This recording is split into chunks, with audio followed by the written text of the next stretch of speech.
देखिए, इलेक्ट्रोकेमिस्ट्री के कुछ बहुत ही इम्पोर्टेंट न्यूमेरिकल्स हैं जो बोर्ड एग्जाम में और अन्य एग्जाम में पूछे जाते हैं।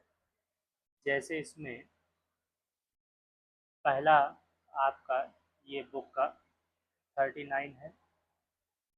इसी में जो है आपका 40 है, 41 है। ये सारे न्यूमेरिकल्स की एक स्लाइड हमने सॉल्यूशन की बनाई है और उनके सॉल्यूशन हम क्रम से देखते हैं। इसमें दो न्यूमेरिकल्स और हैं, ये 45 और 46। तो इनके जो है देखने के लिए न्यूमेरिकल्स हम चलते हैं सॉल्यूशन में। जैसे कि ये पहला 39 है कि एक सेल में जिसमें निम्नलिखित अक्रिया होती है। फेरिक आयन है जो फेरस आयन में कन्वर्टेड हो रहा है 298 केल्विन ताप पर। इसका ई नॉट सेल दिया गया है 0.236 वोल्ट है। अक्रिया की मानक गिब्स मुक्त ऊर्जा और साम्य स्थिरांक फाइंड करना है। तो कैसे फाइंड करेंगे देखते हैं। आपके पास सेल अक्रिया दी ही गई थी, तो मानक गिब्स मुक्त ऊर्जा का फार्मूला क्या होता है, G naught equal minus n E naught F. अब यहाँ पे एन की वैल्यू कितनी आ जाएगी, दो इलेक्ट्रॉनों का ट्रांसपोरेशन हो रहा है, इसलिए एन की वैल्यू हम लिख देंगे 2। और आपके पास ई नाड दिया गया है यहाँ पे 0.236 वोल्ट रख दिए। और फैराडे कांस्टेंट 96,500 होता है प्रति कूलाम। अब इनको रखने के बाद हम मल्टीप्लाई करेंगे तो हमारे पास आ जाएगा इतना जूल पर मोल माइनस 45,548 जूल पर मोल। अगर इसको हमको किलो जूल में कन्वर्ट करना है तो हम 1000 से डिवाइड कर देते हैं। इसको डिवाइडेड कर देंगे 1000 से। जब 1000 से डिवाइडेड कर देंगे तो हमारी वैल्यू ये आ जाएगी -45.55 किलो जूल पर मोल। अब जो है ये वैल्यू हमारे पास मिल गई किसकी, ये वैल्यू मिल गई जी नाड की। अब जब जी नाड हमारे पास फ्री ग्रिप एनर्जी मिल गई तो उसके पश्चात हम क्या निकालेंगे, हम निकालेंगे इसका साम्य स्थिरांक। साम्य स्थिरांक निकालने के लिए फार्मूला संबंध होता है delta G naught equal -2.303 R T log K या के सी, इसको चाहे लाग के कहें या के सी कहें, बेस 10। अब यहाँ पे सारी वैल्यू हम पुटअप कर देंगे। डेल्टा जी नाट की वैल्यू जो हमारी जूल पर मोल में आई है वही रखेंगे, किलो जूल में नहीं रखेंगे। रखने के बाद सारी वैल्यू जब हम पुटअप करेंगे तो हमारे पास यहाँ पे जो सोल्यूशन आएगा ये 7.9826 आगे 56 और है, तो एप्रॉक्स वैल्यू इसकी हम ले सकते हैं 9826 के बाद 6 के स्थान पे 7।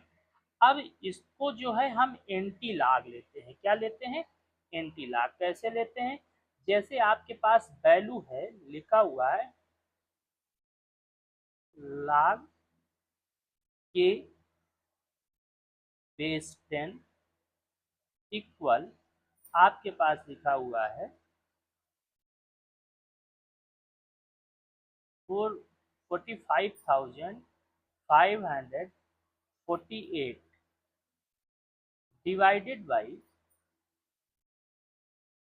आपके पास जो वैल्यू आई, पूरी वैल्यू को हम डायरेक्टली लिखते हैं, जो कैलकुलेशन के बाद आया है कैसे इसको कैलकुलेट करेंगे वो सीधे सीधे जानना है। बाकी कैलकुलेशन तो यहाँ आपको दिख ही रहा है। आपके पास सीधे सीधे log के बेस 10 इक्वल आ जाएगा 7.982656। अब जो है हम इसको एप्रॉक्स वैल्यू जो लेंगे तो दशमलव के 4 डिजिट तक लेंगे। तो क्या लिख सकते हैं, log बेस 10 के या के सी इक्वल 7.9827, क्योंकि हम इसको दशमलव के 4 डिजिट तक एंटी लॉगरिथम देख सकते हैं। अब यहाँ पे हम लेंगे एंटी लॉग लेने पर, एंटी लॉग लेने पर एंटी लॉग लेंगे तो हमारे पास क्या हो जाएगा, anti log of log base 10 के सी इक्वल एंटी लॉग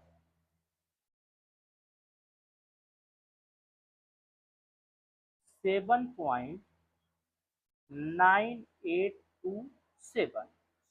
अब ये log एंटी लॉगरिथम से ये log खत्म हो जाएगा, केवल बचेगा हमारे पास के सी। के सी इक्वल ये दशमलव के पहले जो वैल्यू होती है ये जाती है 10 की पावर में, तो ये हो गया 10 की पावर 7। अब हम देखेंगे एंटी लॉगरिथम टेबल में कहाँ, 98 के नीचे, 2 के सामने और 7 के अंतर पे। तो कैसे देखते हैं इसको, जरा हम ध्यान देते हैं कि किस प्रकार से हम इसको देखते हैं। देखिए अब जो है हम इसको कैसे देखेंगे, हम जो है ये आपके पास लॉगरिथम टेबल है, ये एंटी लॉगरिथम टेबल है। एंटी लॉगरिथम टेबल में ये दशमलव के सामने जब जाएंगे तो ये आपके पास है 98 नीचे, और 98 में सबसे ऊपर 2 वाले कॉलम के नीचे आएंगे हम तो हमारे पास है 95 94, और यहाँ 7 के डिफरेंस पे ये ऊपर 7, ये ऊपर जो है 7 है, और 7 के डिफरेंस पे यहाँ नीचे आएंगे 16 है, और यहाँ पे जो वैल्यू है ये वैल्यू है आपके पास 95 94। अब इसको हम ऐड कर देंगे, और जब इसको हम ऐड कर देंगे तो ऐड करने के पश्चात हम जब पहुँचेंगे तो कहाँ पहुँचेंगे, ये हमारे पास वैल्यू आ जाएगी।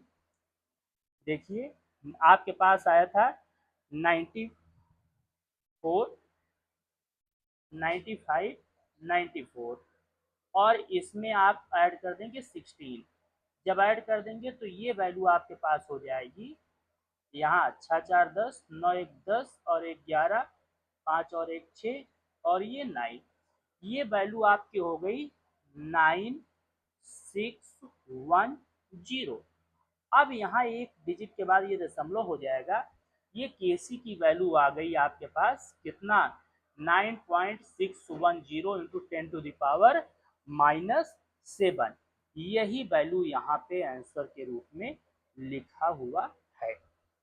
तो इस प्रकार से ये आपका पहला क्वेश्चन सॉल्व हुआ। दूसरे क्वेश्चन में जैसे दिया गया है कि आपके पास ये क्वेश्चन नंबर 40 है, इसमें कॉपर प्लस प्लस आपका क्यूप्रिक आयन है, और ये आयरन के साथ रिएक्ट होने के बाद कॉपर सॉलिड स्टेट में कन्वर्ट हो रहा है। इसके लिए डेल्टा जी नॉट का कैलकुलेशन करना है। यहाँ पे ई नॉट कॉपर का और E naught of ferrous ion का, दोनों के लिए वैल्यू दी गई है। अब जब दी गई है तो इनका कैसे कैलकुलेशन करेंगे, आप जानते हैं सिंपल सी बात कि हमारे पास क्या होता है, एनोड और कैथोड, तो ई कैथोड माइनस ई एनोड, ये फार्मूला है। इस फार्मूले पे सीधे सीधे वैल्यू रखेंगे। हमारे पास कैथोड की वैल्यू कितनी है, कैथोड की वैल्यू जो है वो ये ई कैथोड और minus E anode, minus minus plus हो जाएगा, हमारे पास वैल्यू आ गई है किसकी, ई नॉट ऑफ सेल की। जब ई नॉट ऑफ सेल की वैल्यू ये आ गई तो अब हम निकालेंगे क्या, delta G not Gibbs free energy. Gibbs free energy के लिए ये फार्मूला है आपके पास, गिब्स फ्री एनर्जी का ये जो फार्मूला है, इस फार्मूले पे हम निकालेंगे गिब्स फ्री एनर्जी।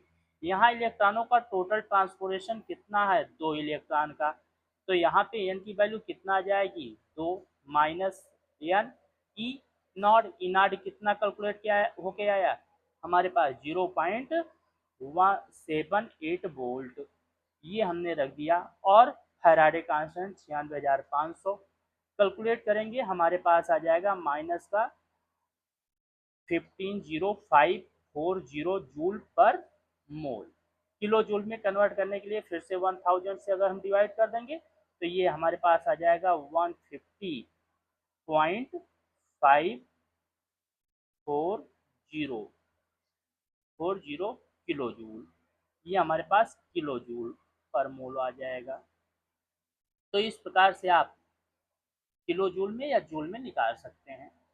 अगला क्वेश्चन 41 ये है, सेल अपक्रिया दी गई है यहाँ पे Sn का जो है क्रोमियम के साथ है, यहाँ पे ई नॉट सेल दिया गया है और आपके पास डेल्टा जी नॉट की वैल्यू का कैलकुलेशन करना है।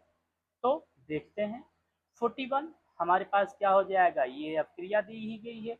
अब जो दी गई है इस अपक्रिया में क्या कौन सा एनोड और कैथोड पे हो रहा है वैसे लिख लेंगे, और यहाँ पे सीधे सीधे हमारे पास डेल्टा जी नॉट इक्वल, क्योंकि सब दिया गया है, ई नॉट भी हमारे पास कैलकुलेट करने की जरूरत नहीं है, डायरेक्ट दिया गया है, वैल्यू पुटअप कर देंगे। यहाँ पे टोटल इलेक्ट्रॉनों का ट्रांसपोरेशन यहाँ 3 टू जा 6, और यहाँ पे आप देखेंगे तो 4 3 जा 12 आएगा और यहाँ 3 3 जा 9 आएगा। लेकिन जितने से अपक्रिया का मुख्य संचालन हो रहा है तो यहाँ पर टोटल इलेक्ट्रॉन ये अपक्रिया में दिखाए गए हैं कि कन्वर्जन के परिणाम टोटल 6 इलेक्ट्रॉन, एन की वैल्यू ट्रांसपोरेटेड इलेक्ट्रॉन की वैल्यू क्या होगी 6 होगी। तो इस दशा में एन की वैल्यू हमारे पास 6 आ जाएगी और ये वैल्यू रख करके हम कैलकुलेट कर लेंगे, हमारे पास आ जाएगा ये माइनस का 515.31 किलो जूल पर मोल या 515,320 मतलब 50,15,310 जूल पर मोल। दूसरा न्यूमेरिकल बहुत ही इंपॉर्टेंट है, ये सारी हमने पीपीटी तैयार किया है एक प्रकार से जिससे बच्चों को आसानी से समझ में आ जाए। यहाँ एक सेल रिएक्शन दिया गया है जिंक और कॉपर का, इसमें अधिकतम ऊर्जा जो प्राप्त होगी उसकी गणना करना है। तो कैसे निकालेंगे, ये हमारी एनोड रिएक्शन है, कैथोड रिएक्शन है, इनमें नंबर ऑफ इलेक्ट्रॉन्स हमारे जो होंगे वो 2 होंगे। अब यहाँ पे आप देखेंगे तो यहाँ वही प्राप्त अधिकतम ऊर्जा गिब्स फ्री एनर्जी में जो लगता है उसी फार्मूले के साथ यहाँ एन एफ ई रखेंगे और ये वैल्यू कैलकुलेट करके हम सीधे सीधे रख देंगे, बहुत आसान सा है। आपके पास ये आ जाएगा 212.3 किलो जूल। अब इसके बाद अगला क्वेश्चन इसी में है आपके पास कि सोडियम और फ्लोराइड परस्पर अपक्रिया करेंगे यदि इनके पास ये वोल्ट और ये वोल्ट दिया गया है इनका स्टैंडर्ड इलेक्ट्रोड पोटेंशियल, तो रिएक्शन जो होगा रिएक्शन में इनके पास भी नंबर ऑफ इलेक्ट्रॉनों का ट्रांसपोरेशन कितना आएगा 2 का, क्योंकि रिएक्शन इसलिए लिखना जरूरी होता है जिससे हमें पता चल सके कि कितने इलेक्ट्रॉन ट्रांसपोरेट हो रहे हैं। अब इस दशा में ई सेल नॉट फार्मूला आप लोग जानते ही हैं, ई कैथोड माइनस ई एनोड। सदैव आपके पास कैथोड कौन सा होगा और एनोड कौन सा होगा ये पहले ही आप लोगों को पता है कि लेफ्ट साइड ऑक्सीडेशन होता है और वो निगेटिव पोल होता है और एनोड का वर्क करता है। और यहाँ पे आपके पास जो वैल्यू आएगी ई नॉट सेल निकालने के लिए, तो यहाँ पे आपके पास दिया गया है आपका ये प्लस 2.87 वोल्ट रख दिया, माइनस और ये माइनस प्लस हो जाएगा, दोनों ऐड हो जाएंगे, हमारे पास आ जाएगा 5.58 वोल्ट। अब फिर से डेल्टा जी नॉट हमारे पास क्या हो जाएगा minus n F E naught, value रखेंगे हमारे पास इतना जूल। जी ऋणात्मक है, अतः अक्रिया यहाँ पे संभव है। अगर ये वैल्यू पॉजिटिव में आती तो इसका मतलब ये अक्रिया संभव नहीं है। अब एक अगला क्वेश्चन है हमारे पास कि कोई घड़ियां हैं, उन घड़ियों में अन्य युक्तियों में अत्यधिक उपयोग में आने वाली बटन सेलों में निम्नलिखित अक्रिया है। जिंक है, सिल्वर है, एक्वियस है वाटर के साथ, तो Zn प्लस में टूट रहा है, Ag अवक्षेपित हो रहा है और हाइड्रोक्साइड आयन बन रहा है। इसके लिए डेल्टा जी आर नॉट मानक मुक्त अक्रिया ऊर्जा, G R delta G R naught जो है ये मानक मुक्त ऊर्जा नहीं, मानक मुक्त अक्रिया ऊर्जा है। तो मानक मुक्त अक्रिया ऊर्जा जो हम निकालेंगे उसके लिए हमारे पास वैल्यू और ई नॉट ज्ञात करना है।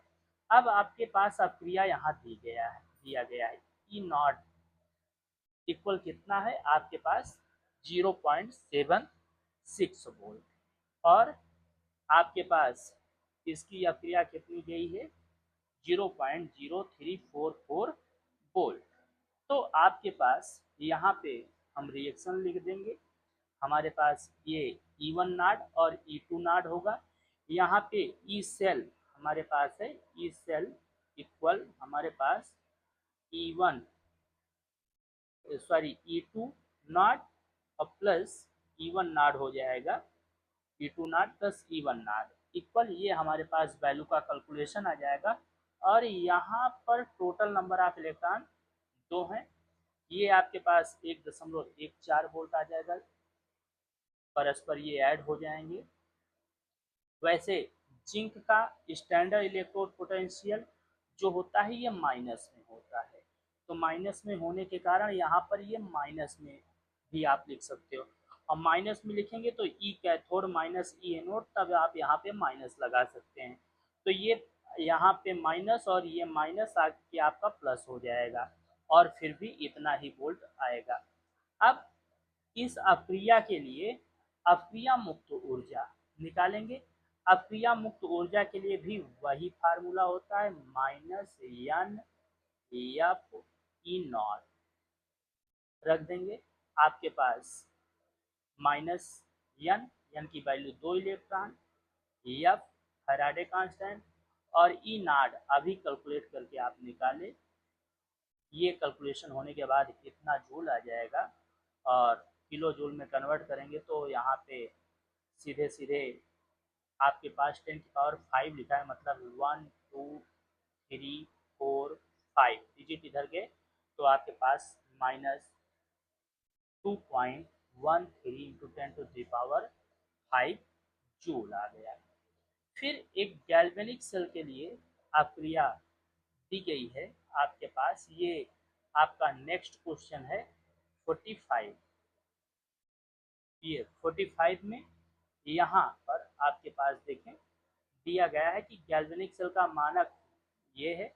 यहाँ पर क्रोमियम के लिए और कैडमियम के लिए आपके पास स्टैंडर्ड इलेक्ट्रोड पोटेंशियल दिए गए हैं। यही यहाँ पे बनाते समय पीपीटी थोड़ा मिस हो गया है, तो ये आपके पास ई नॉट ऑफ क्रोमियम आपका है, यहाँ आप लिख सकते हैं E naught of C R plus by C R, ये आपके पास 7.4 वोल्ट है। और दूसरा आपके पास कैडमियम है, कैडमियम का -0.4 वोल्ट है। तो यहाँ पर कैलकुलेशंस करते समय आपके पास कैलकुलेट कर लेंगे। और यहाँ डेल्टा जी नॉट का मान, ये क्वेश्चन में कह रहा है कि डेल्टा जी नॉट व साम्य स्थिरांक के का मान ज्ञात कीजिए। तो यहाँ वही लिखा है डेल्टा जी नॉट व साम्य स्थिरांक के का मान ज्ञात करिए। तो यहाँ पर इसका सलूशन ये आगे दिया गया है, ये आप आ जाएंगे तो आपके पास क्या हो जाएगा, ये रिएक्शंस आपके हो गए। रिएक्शन होने के बाद यहाँ पे आपके पास टोटल नंबर ऑफ इलेक्ट्रॉनों का ट्रांसपोरेशन 6 इलेक्ट्रॉन आएगा।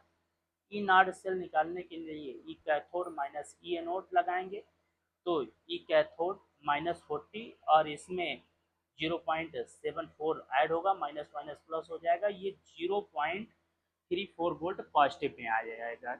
ये वैल्यू उठा के हम यहाँ पुटअप कर देंगे डेल्टा जी आर नॉट के लिए।